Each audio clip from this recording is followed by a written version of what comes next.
Washington DC में सदर Donald Trump की जानिब से अमेरिका की फौज के 250 साल मुकम्मल होने पर एक बड़ी मिलिट्री परेड का इनेकाद किया गया। ये कई दहाइयों बाद सबसे बड़ी फौजी परेड थी। इससे पहले आखिरी फौजी परेड 1991 में सदर जॉर्ज बुश सीनियर ने गल्फ वॉर में कामयाबी के बाद मुनक्किद कराई थी।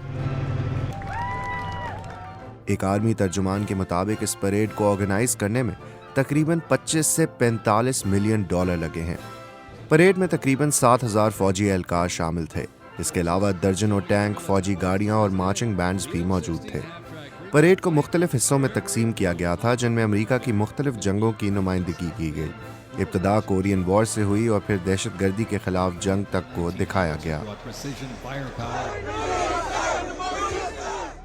इस परेड के खिलाफ अमेरिका भर के मुख्तलिफ शहरों में सदर ट्रंप के खिलाफ मुजाहरे भी हुए, जो एक ग्रुप नो किंग्स ने ऑर्गेनाइज किए। नो किंग्स से मुराद सदर ट्रंप पर वो इल्ज़ाम है कि वो सदर के इख्तियारात से तजावुज़ कर रहे हैं और जैसे वो बादशाहों की तरह हुकूमत करना चाहते हैं। ये मुजाहरे न सिर्फ फौजी परेड के खिलाफ थे बल्कि इमिग्रेशन पॉलिसियों के खिलाफ भी किए गए, ख़ास तौर पर लॉस एंजलिस और दीगर शहरों में गुज़श्ता चंद दिनों से जारी एहतजाज के तसलसल में। ताहम इन मुजाहरों के बावजूद कई सर्वेज ये बताते हैं कि सदर ट्रंप की इमिग्रेशन पॉलिसियों को अब भी अवाम की अक्सरियत की हमायत हासिल है।